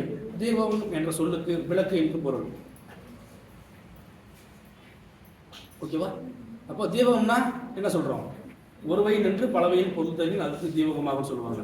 அப்போ விளக்கு வந்து ஒரு இடத்துல விளக்கு தானே, ஒரு இடத்துல இருந்து எரியுறது, எல்லா இடத்துலையும் எப்படி வெளிச்சத்தை கொடுக்குதோ அதே போல ஒரு சொல் ஒரு செயலுடைய ஒரு இடத்துல இருந்து எல்லா இடத்துக்கும் சென்று அதனுடைய கருத்து என்ன செய்யும்? விளக்கும். இதுக்கு பேர் தான் தீபகணி. ஓகேவா? ரைட். அது 3 வகை இருக்கா?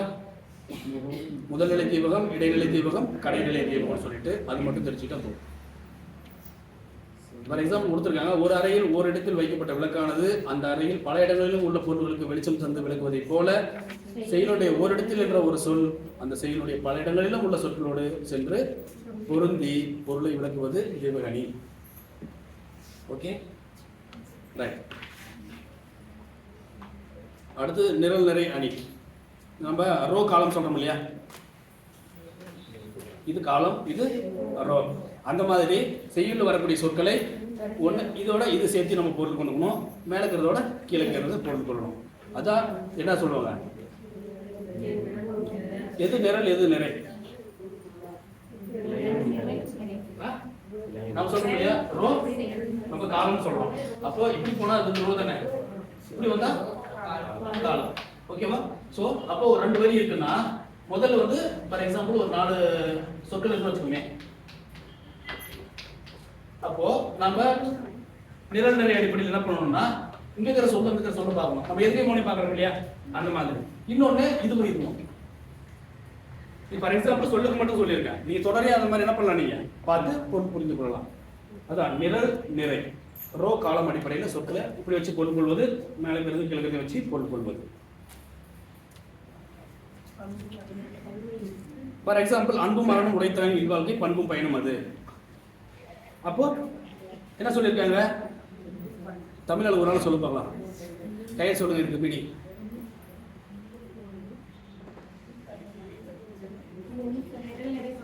நிரல் நிறை அதான் எக்ஸாம்பிள் கொடுத்துருக்காங்க.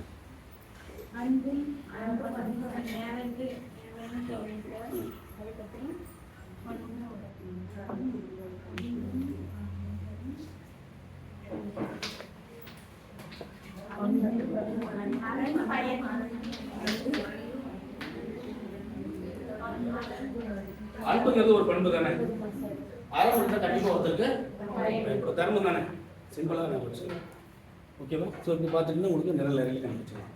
அடுத்து தன்மை அணி. தன்மை அணி இருக்கிறது உள்ளதை உள்ளபடி நீங்கள் சொல்கிறது தன்மை அணி. தன்மை என்றால் இயல்பு என்ற அர்த்தம். அப்போ எவ்வகைப்பட்ட பொருளாக இருந்தாலும் இயற்கையில் அமைந்த அதன் உண்மையான இயல்பு தன்மையினை அது மட்டும் அப்படி அந்த முடியும்.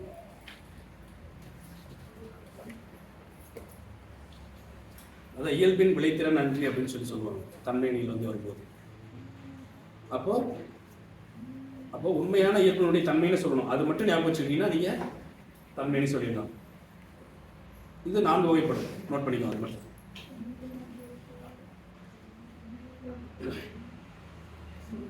ஏதாவது டவுட் இருக்கா?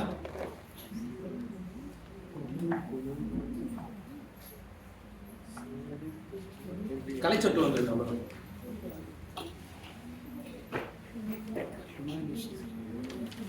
அதில் உங்களுக்கு ஹியூமனிசம் அதெல்லாம் தெரியும், ரைட்? பாவனனுடைய யானை சவாரி ரொம்ப முக்கியமான ஒரு நூல். ஆமாம், திலகவதியுடைய. அது 2 மட்டும்.